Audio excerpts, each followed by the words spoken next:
En el módulo anterior habíamos explicado cómo un grupo de aventureros en complicidad oportunista, un líder político poco conocido, Alberto Fujimori, un ex espía que había sido separado del ejército peruano por labores de espionaje por las que había sido además condenado, había prestado servicios a la CIA, y un comandante general del ejército del Perú sin ninguna contención ética, habían capturado el poder del Estado mediante un golpe el 5 de abril de 1992. Entre 1992 y el año 2000 gobernaron al Perú en forma autoritaria, apropiándose de los fondos y del patrimonio público de manera ilimitada. Por ejemplo, vendieron las empresas públicas en asociación con empresarios nacionales e internacionales. El resultado de esa venta fue robada, 6.000 millones de dólares se perdieron. Se apropiaron de las cajas de previsión social de los institutos armados, intervinieron las instituciones y los poderes del Estado dedicados al quehacer legislativo y judicial, pervirtieron la noción de la justicia, controlaron a jueces y fiscales y al Tribunal Constitucional, todo para mantenerse en el poder, incluso más allá del año 2000. La revelación de la trama de corrupción, particularmente de los Vladivideos, los conocidos como Vladivideos, demostró el grado de podredumbre y de ambición política del régimen, y esto llevó a su caída. Fujimori escapó a Japón, fue protegido por Japón durante mucho tiempo, y el Estado peruano, primero cuando Fujimori viajó a Chile, logró extraditarlo desde Chile y en abril del año 2009 lo condenó a la pena de 25 años de pena privativa de la libertad por la comisión de graves violaciones de los derechos humanos. Allí acabó el régimen de Alberto Fujimori, cayó como un castillo de naipes. Sin embargo, curiosamente, no ocurrió lo mismo con la estructura, la arquitectura constitucional y política que se deriva a esta. Sorpresivamente, la mal llamada Constitución de 1993 continúa vigente hasta la fecha. Y precisamente este ha sido el punto a través del cual ha ingresado al país, así como a otros países en la región, en realidad 11 países, incluido 2 del África, un caso de gran corrupción o corrupción corporativa asociada a la corrupción política, conocida como el caso Odebrecht S.A. El caso Odebrecht S.A. o Lavallato es un caso que ha afectado particularmente al Perú con una facilidad enorme, debido precisamente a esta característica, que la arquitectura constitucional del régimen dictatorial hasta el día de hoy no ha sido tocada. Entonces, lo que observamos es que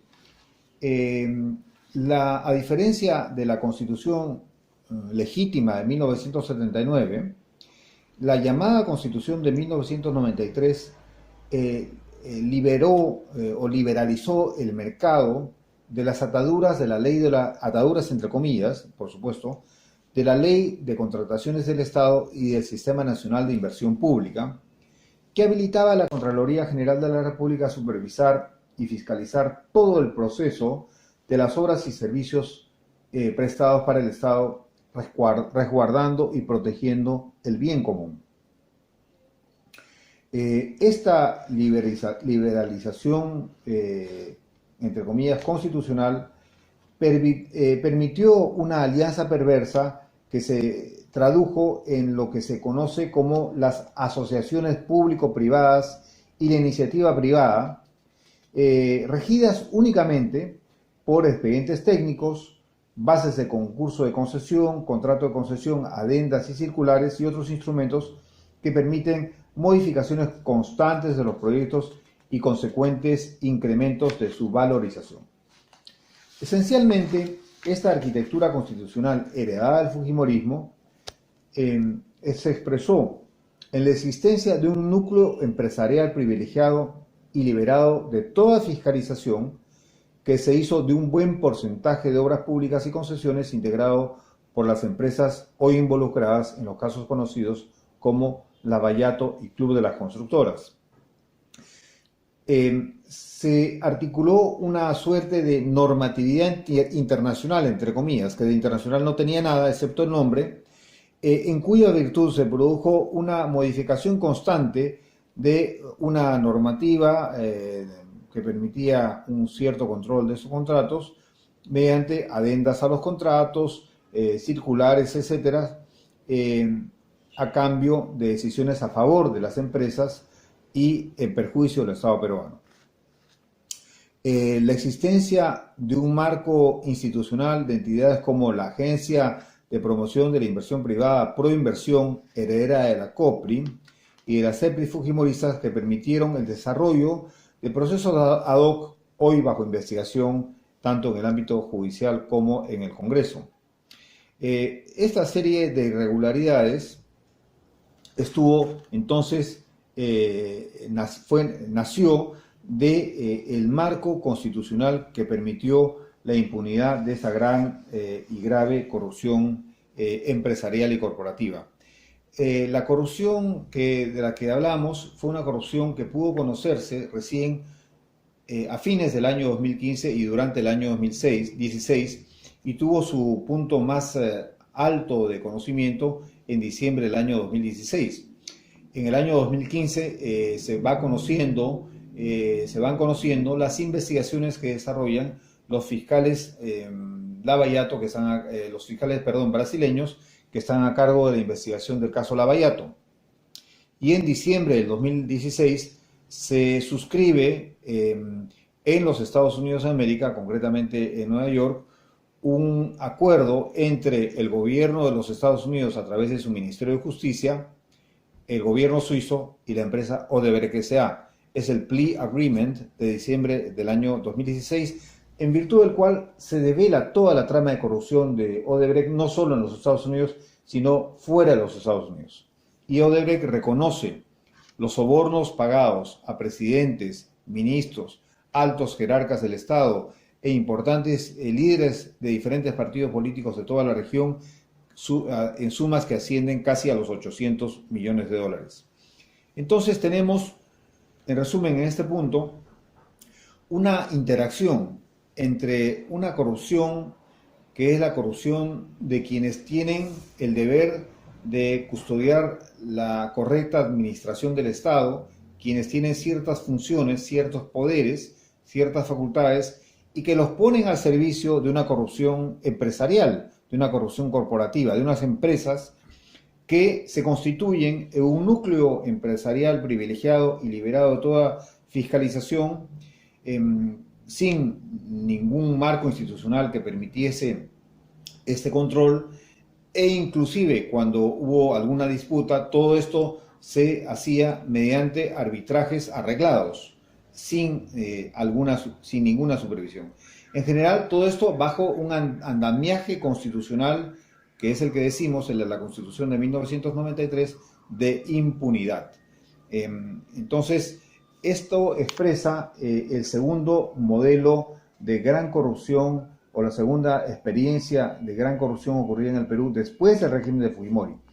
Es interesante observar cómo en un periodo tan corto, porque recordemos que el régimen de Fujimori concluye el año 2000, en un periodo tan corto, en términos históricos es muy corto, en menos de 15 años, se da inicio al la siguiente gran experiencia de corrupción, que es una experiencia que tiene consecuencias terribles para la nación peruana, aunque no solo para la nación peruana.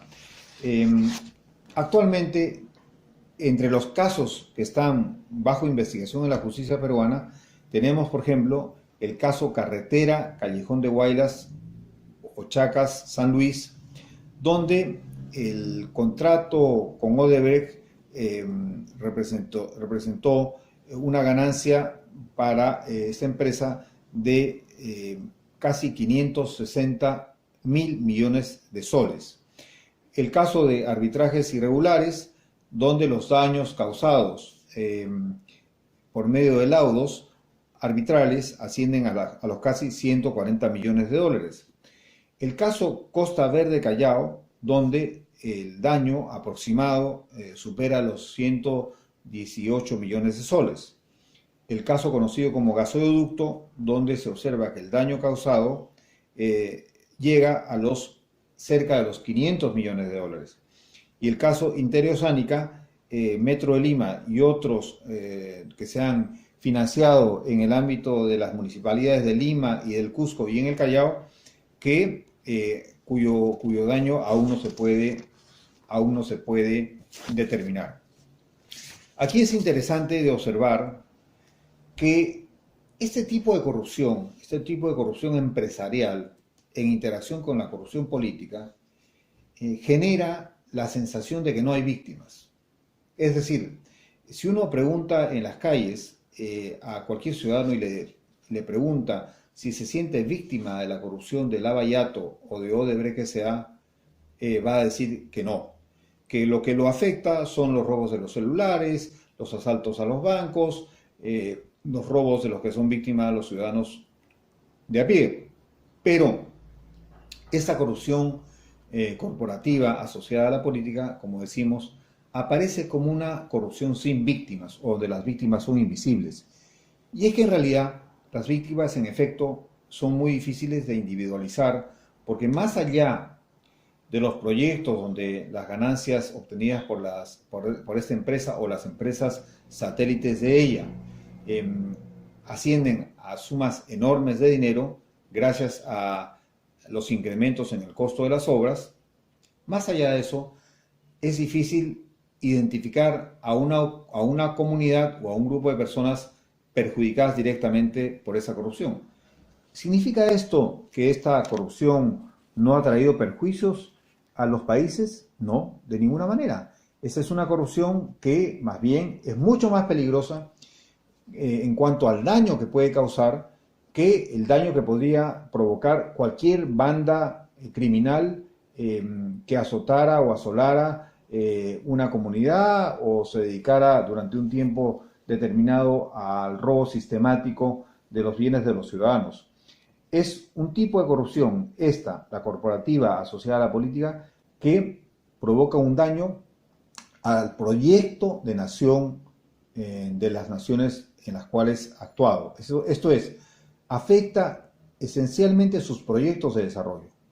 Por tanto, es una corrupción que daña grave y seriamente el ejercicio de los derechos humanos.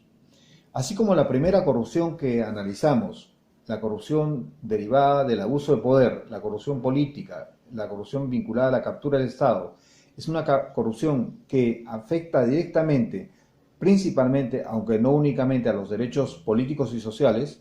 Esta corrupción afecta directamente, aunque no únicamente, a los derechos económicos, sociales y culturales. Es decir, hay una afectación al goce y ejercicio efectivo de los derechos humanos. ¿Cómo se puede evitar la corrupción corporativa?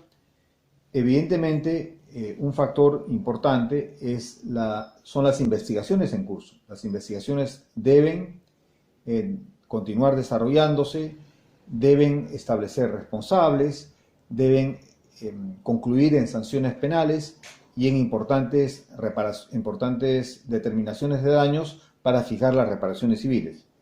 Pero más allá de eso, hay que hacer una revisión, una refundación de la República, para que precisamente la arquitectura constitucional que permitió la entrada a este tipo de corrupción no vuelva a permitir la entrada a una corrupción similar.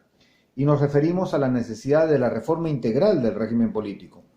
a la reforma y fortalecimiento de los órganos de control e instituciones de supervisión y a la necesidad de armonizar la legislación nacional con los instrumentos internacionales en materia de lucha contra la corrupción, lavado de activos y crimen organizado.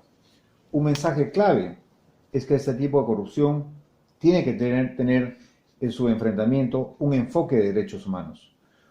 Una perspectiva de derechos humanos de las consecuencias de esta corrupción puede añadir un enfoque que centre la lucha contra este flagelo en las víctimas, poniendo de relieve las repercusiones negativas de esos actos en la persona en cuestión. Los grupos generalmente afectados, con frecuencia los grupos vulnerables o en situación de vulnerabilidad, grupos en situación de marginación y la sociedad en general. Esto de acuerdo a la conceptualización que hace el Consejo de Derechos Humanos de la ONU cuando une los actos de corrupción y el goce y efectivo ejercicio de los derechos humanos. No cabe la menor duda que cuando los estados han suscrito los objetivos de la Agenda 2030 referidos al desarrollo sostenible y son afectados por este tipo de corrupción corporativa asociada a la corrupción política, no podrán cumplir con dichos objetivos si es que no se proponen cumplir con la meta del objetivo 16º o objetivo 16, que señala la importancia de promover el Estado de Derecho en los planos nacional e internacional y garantizar la igualdad de acceso a la justicia para todos. Para 2030, reducir de manera significativa las corrientes financieras y de armas ilícitas, fortalecer la recuperación y devolución de los bienes robados y luchar contra todas las formas de delincuencia organizada, reducir sustancialmente la corrupción y el soborno en todas sus formas y crear instituciones eficaces, responsables y transparentes en todos los niveles. La experiencia peruana nos lleva a plantearnos la pregunta obvia de cómo así, en un tiempo histórico tan corto, estas dos grandes formas de corrupción, la corrupción política derivada del abuso de poder y la corrupción corporativa derivada de la manipulación de las expectativas de desarrollo de los países, pudo presentarse y pudo calar tan profundo. Si el Perú no hubiese tenido la experiencia en materia de lucha contra la corrupción, el régimen de Fujimori, podría entenderse que la segunda expresión, la segunda experiencia de corrupción era posible de ser mejor entendida. Pero con la primera experiencia de gran corrupción ocurrida entre 1992 y el año 2000, se podría entender que todas las manifestaciones que tuvo la segunda gran experiencia de corrupción podrían no haber ocurrido o ocurrido en menor medida. Todo lo contrario, no solo no fue así, sino que en el caso de Lavallato, el Perú se convirtió en una suerte de virreinato de la corrupción. Es decir, de acá desde el Perú, Odebrecht S.A. se sintió tan cómoda que exportó medios y métodos de corrupción a otros países.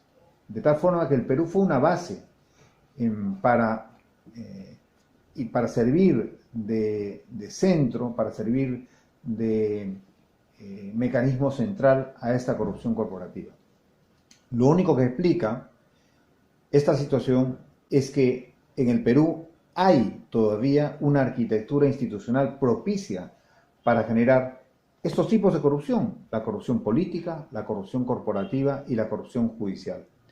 La mejor obra de Fujimori fue haber destruido el sistema de administración de justicia. Hoy esta corrupción judicial, que se expresa precisamente en la venta de favores judiciales a cambio de dinero y que se expresa en el sometimiento de importantes magistrados al poder político del neo-fujimorismo, son el resultado exitoso de esa destrucción del sistema de justicia llevada a cabo durante el régimen de Fujimori. La corrupción corporativa también anida en el régimen económico de la llamada Constitución de 1993, que no ha sido tocado. Y la corrupción política y el abuso de poder está presente en las débiles cláusulas normativas de la denominada Constitución de 1993, que no protegen debidamente el ejercicio de los derechos humanos. Entonces, ¿qué hay que hacer para prevenir ese tipo de corrupción? En primer lugar, planteamos la reforma integral del régimen político. En segundo lugar, quisiéramos explicar brevemente. En particular, nos parece muy relevante reformar los artículos 60, 61 y 62 de la denominada Constitución de 1993. Les invito a buscar en Google la denominada Constitución del 93 y les invito a leer esos artículos, 60, 61 y 62.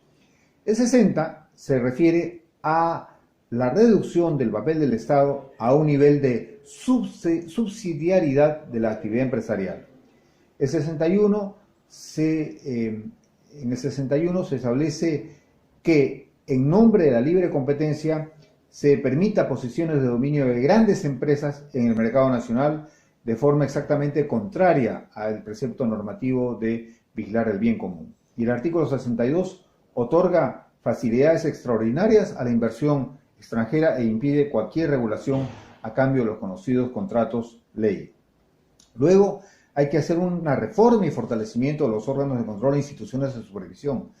La corrupción judicial recientemente descubierta no fue descubierta por ninguno de los órganos de control del Poder Judicial, ni siquiera los controles externos al Poder Judicial como la Contraloría General de la República. Sospecharon ni tuvieron la más mínima pista que llevara al develamiento de esa gran corrupción. Esta corrupción judicial fue develada, fue descubierta gracias a la investigación de periodistas y de medios de periodismo y de plataformas de investigación independientes de la sociedad civil, que permitieron tener el acceso a las fuentes donde se mostraba en forma muy perversa y grotesca este tipo de corrupción. Por eso la importancia de fortalecer y reformar la Superintendencia de Banca y Seguros, que tenga capacidad de supervisar a la poderosa Asociación de Bancos del Perú, a la ASBank. Enfrente de ella, la SBS, la Supervisión de Banca y Seguros, la Superintendencia de Banca y Seguros, es un pigmeo que no tiene capacidad alguna de supervisar a la ASBank. También hay que fortalecer la unidad de inteligencia financiera, sobre todo en lo que se refiere al acceso al secreto bancario y tributario. También, por supuesto, la Superintendencia de Administración Tributaria. Vemos con asombro cómo grandes empresas transnacionales se permiten desafiar las decisiones de la autoridad tributaria recurriendo a un poder judicial de dudoso comportamiento profesional. También es necesario reorganizar el Ministerio de Economía y Finanzas y el Banco Central de Reserva y ponerlo en virtud de los intereses de la nación, no de los intereses de un grupo de empresarios. Hay que concebir un presupuesto con enfoque de derechos humanos y hay que concebir un plan de desarrollo nacional con una perspectiva en la Agenda 2030 y particularmente en el logro de los objetivos de desarrollo sostenible. Por supuesto también hay que reformar la Superintendencia Nacional de los Registros Públicos SUNAR. Esto en relación a las redes de criminalidad organizada que actúan en relación al delito de usurpación y tráfico de tierras. En el Perú no existe un catastro nacional. Cualquier hijo de vecino puede sentarse, como así ocurre en las tierras del Perú, particularmente de la costa, poner su banderita y sus 4 palos y apropiarse de las tierras. Finalmente, tiene que haber una armonización de la legislación nacional con los instrumentos internacionales, particularmente con la recientemente suscrita Convención Anticohecho de la OSD. Hay quienes sostienen que no todo acto que parece ser de corrupción lo es de corrupción. Hay quienes son estrictos, sobre todo esto pasa con los penalistas, que sostienen que mientras no se pruebe el cohecho y el tráfico de influencias, no hay un acto de corrupción. Sin embargo, cuando hemos visto el caso de financiamiento de partidos políticos, hemos podido apreciar cómo muchas veces hay otorgamiento de dinero en la expectativa por quien lo da de obtener una situación de privilegio y una situación dominante cuando el candidato se convierte en presidente. Y eso tiene que ver con un elemento mencionado por Jorge Malem Seña. No todo acto de corrupción es un acto necesariamente antijurídico. Y eso es explicable porque precisamente son los políticos los que controlan las reformas legislativas que el país necesita. Y en materia de financiamiento de partidos políticos y en materia de represión de las actividades de corrupción, a los políticos no les interesa tener un ordenamiento jurídico penal fuerte, sólido, que le dé facultades al Ministerio Público para ejercer la acción penal pública. Por eso es que la otra tarea importante es la reforma integral del Código Penal. El Código Penal peruano actualmente está totalmente desactualizado y desarticulado para enfrentar esos grandes fenómenos de corrupción que se han presentado. La previsión de la corrupción y el combate a la corrupción no puede residir en última instancia en la voluntad de los corruptos de cesar sus actividades. Debe residir sobre todo en un mensaje claro del Estado de que la impunidad de que gozan no va a ser tolerada ni permitida. Debe expresarse en una respuesta o en acciones del Estado que estén claramente enmarcadas en la lucha contra la corrupción por medio de la investigación rigurosa con la debida diligencia de los casos de corrupción y con la condena efectiva y eficaz de sus perpetradores. La corrupción es un enemigo del desarrollo, pero también es un enemigo de la democracia. Constituye el mayor desafío a la seguridad de las naciones en donde ésta ataca. Muchas gracias.